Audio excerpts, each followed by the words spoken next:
She collapsed before I even registered what had happened. 1 second, the air was filled with the simple sounds of a garden hose and birdsong. The next, it was split by the terrifying crack of a gunshot.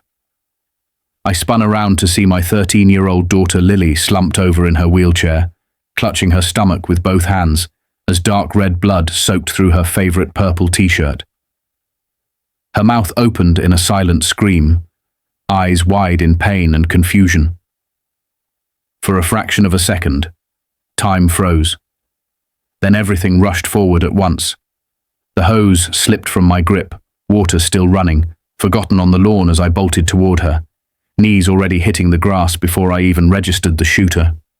Lily had been picking roses, carefully trimming them one by one for her science project on plant cycles, something she'd been excited about for days. She'd wanted to make her display beautiful, to show her class not just the stages of a flower's life, but the wonder of it. I watched her from a few feet away, proud, heart warm, thinking how determined she always was, how she never let her condition define her. Spina bifida had taken a lot from Lily, mobility, long carefree days outside, but it had never touched her spirit. And now, blood poured through her small hands, staining the fabric and dripping onto the lawn, the green grass already blooming red beneath her wheelchair. I dropped to my knees beside her, trying to keep calm, trying not to show the rising panic. "Stay with me, Lily," I said, voice shaking as I peeled her trembling hands away from her stomach. The bullet wound was low on the right side, just above the hip. Blood pulsed steadily. Her breathing was shallow, already wheezing. I tore my shirt off and pressed it tightly against the wound, trying to stanch the bleeding. Her eyes searched mine, glossy and full of pain. "It hurts, Daddy," she whispered, her voice small and strained. "It feels like fire." I couldn't fall apart. Not now. Not in front of her. With one hand I kept pressure on the wound. With the other, I fumbled for my phone, fingers slick with blood as I dialed. 911. "What's your emergency?" came the voice. "This is Sheriff Daniel Reed. We have an active shooting. My daughter has been shot. 13 years old, disabled. Gunshot wound to the abdomen. 1039 Sycamore Drive. Shooter is still on scene." Only after saying the words did I look up and truly see her, the woman standing at the edge of our lawn, frozen in place. Cynthia Parks, HOA president, still holding the small silver pistol in her manicured hand. Her face was pale, lips trembling, eyes darting between Lily and me. "She wouldn't stop," she stammered, her voice high-pitched and defensive. "She kept picking my roses. I told her 3 times. Those flowers are HOA protected. Community property, I warned her." I could barely hear her over the thudding in my chest. I wasn't just Lily's father. I was law enforcement. But in that moment, every ounce of training I had was fighting the sheer rage boiling inside me. I kept my hand on Lily's stomach, feeling the heat of her blood, her soft whimpers, the way her little fingers curled tightly around mine. Then I glanced down and realized my badge had fallen, gleaming on the grass where it must have slipped from my pocket. Cynthia saw it too, her face turned ashen. "You're the sheriff?" Without answering, I drew my off-duty pistol from the ankle holster beneath my jeans. My voice rose with every bit of command it had ever held. "Put the weapon down. Now hands up, on your knees." The pistol fell from her hand, landing with a soft thud in the grass. She slowly lowered herself, her crisp white pants pressing into the soil. "It was an accident," she said, still dazed. "She was destroying my roses. Do you know how much those cost? $300 a bush. I even sent letters last week. She kept touching community property." I didn't answer her. My entire focus was on Lily, my child, bleeding in my arms because some entitled neighbor valued plants more than human life, especially the life of a girl who had fought for every ounce of normalcy in a world already tilted against her. Lily's small body trembled under my touch. Her lips were dry. Her cheeks had gone ghost white. And still, she tried to smile, tried to be brave. "Am I gonna be okay?" she murmured. "You're going to be fine," I lied, pressing harder against the wound, praying for the sirens. They came fast, blaring, red lights flashing, tires screeching. EMTs jumped out and froze for half a second when they saw me, shirtless and covered in blood, clutching my daughter's shaking body. "Sheriff Reed?" one of them asked, stunned. I nodded, stepping back only as they moved in, lifting Lily gently onto a stretcher, cutting away her shirt, covering the wound with gauze, and calling in a trauma alert. "She has spina bifida," I told them. "Gunshot to the right abdomen, bleeding heavily." Officer Henley arrived just moments later with backup patrol units. He took one look at the scene: Cynthia on the grass, the blood-soaked lawn, Lily unconscious on the stretcher, and I saw his composure falter. He walked to me quietly. "Sir," he said, "go with your daughter. I'll handle her." I didn't speak. I just nodded, climbed into the back of the ambulance and took Lily's hand in mine. Her tiny fingers gripped weakly. An oxygen mask covered her face, fogging slightly with each shallow breath. I looked down at her rainbow bracelet, her favorite, the one her late mother gave her, and felt tears sting my eyes. I wasn't going to let her go. Not like this. Not because of a deranged woman who thought HOA policies were worth more than the life of a child. Lily turned her head slightly, voice barely audible through the mask. "Daddy, am I in trouble? For picking flowers?" A wave of pain rolled through me, deeper than any bullet wound could ever deliver. I squeezed her hand and brought it to my lips. "No, sweetheart, you did nothing wrong. You were doing something beautiful. That woman was wrong, not you." Her hand trembled once. "It hurts. It feels like there's fire inside me. I know, Lily, but you're strong. You're so strong. Just stay with me. Stay awake. We're almost there." By the time we reached the hospital, she was unconscious. The doors burst open, and a trauma team rushed her through. I tried to follow, but they stopped me. "We'll do everything we can, Sheriff." They closed the doors behind them, leaving me covered in blood and cold sweat, alone in the fluorescent lights of the ER hallway. Hours passed. I sat in a quiet corner of the surgical waiting area, wearing hospital-issued scrubs. My own clothes were now sealed in evidence bags. Every minute stretched into an eternity. Nurses came and went. Monitors beeped faintly behind closed doors. I stared at the floor, replaying the gunshot again and again. Her scream, her blood, Cynthia's cold eyes. By the fourth hour, District Attorney Elena Chavez arrived, her expression unreadable. "I came as soon as I heard," she said softly, guiding me to a private corner. "How is she?" "Still in surgery," I answered. "The bullet hit her intestines, maybe her liver. They're trying to stop the bleeding. She's just a kid, Elena." "I know." She put a hand on my shoulder. "We're filing every charge possible. Attempted murder, assault with a deadly weapon, child endangerment, hate crime against a disabled minor, illegal discharge of a firearm. She's not walking away from this. She nearly killed my daughter, over roses." Elena's voice dropped.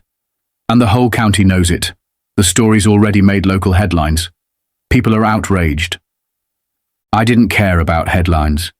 I didn't care about politics or public opinion. I only cared about the little girl behind those sterile doors, fighting for her life because she dared to pick flowers in her own front yard. The day Lily woke up after her third surgery was the first day I felt like I could finally breathe. Her body had been through hell: gunshot trauma, emergency surgery, blood transfusions, infections that crept in during the night and brought with them searing fevers and terrifying spikes in her heart rate. There were moments I thought I'd lose her. I had sat at her bedside night after night, watching the monitors beep, holding her small hand in both of mine, praying to a God I had begged to listen. Her skin was so pale, the bandages across her stomach thick and daunting, and even in sleep she looked like she was fighting. And yet somehow, through all that pain, she held on. And when she opened her eyes that morning, still groggy from pain meds, she gave me the faintest smile, the kind of smile a parent treasures for life. The hospital room slowly turned from a place of survival to one of recovery. Neighbors brought food, cards, even handmade crafts. Her school sent a banner signed by her classmates with messages like, "Get well soon, Lily," and "You're our hero." Nurses who didn't even work in her wing stopped by just to say hi or tell her how brave she was.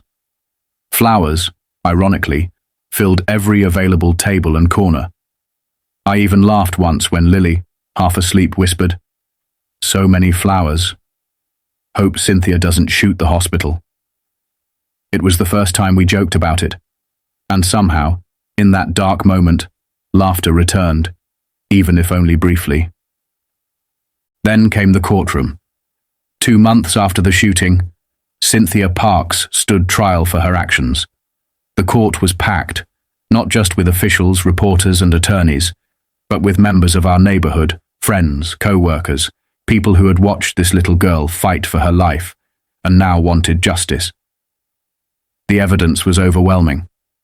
Security footage from our neighbor's doorbell camera showed everything clearly. Lily calmly picking flowers, Cynthia marching over, gun in hand, and firing without hesitation. The audio recorded her exact words. "I warned you. You're ruining our community." It was impossible to deny. But what broke the court's silence was Lily. Against doctors' recommendations, she insisted on testifying. She wore a soft lavender sweater and sat proudly in her wheelchair as I wheeled her to the front. The scar on her stomach was still healing, still angry and red beneath her bandages. But she wanted to be heard. She wanted to speak not just for herself, but for every child who had ever been made to feel small, unwanted, or like they didn't belong. Her voice, soft but unwavering, filled the courtroom. "She told me I didn't belong here," Lily said, looking straight at the jury. "She said I made the neighborhood look bad, that I scared away home buyers. I told her I was picking flowers for school. I told her it was for my science project. She said it didn't matter. Then, she pulled out a gun and shot me in the stomach." There were tears in every corner of that room. Even the court clerk's hands trembled slightly as she typed. Cynthia's lawyer tried to paint Lily as defiant, claimed she'd disobeyed repeated warnings. But Lily just looked at him, calm as ever, and said, "I've had 17 surgeries. I've spent more time in hospitals than on playgrounds. I've been stared at, excluded, and bullied. But until Cynthia Parks, no one ever thought I should be shot in the stomach for picking flowers." The jury took just 2 hours to return with a verdict. Guilty on all counts. The judge, a no-nonsense woman with steel in her eyes, didn't mince words during sentencing. "You shot a disabled child in the stomach because she picked flowers. That act reflects a shocking lack of humanity, a disregard for life, and an abuse of authority under the guise of neighborhood governance. This court finds such behavior inexcusable and unforgivable." Cynthia was sentenced to 9 years in state prison.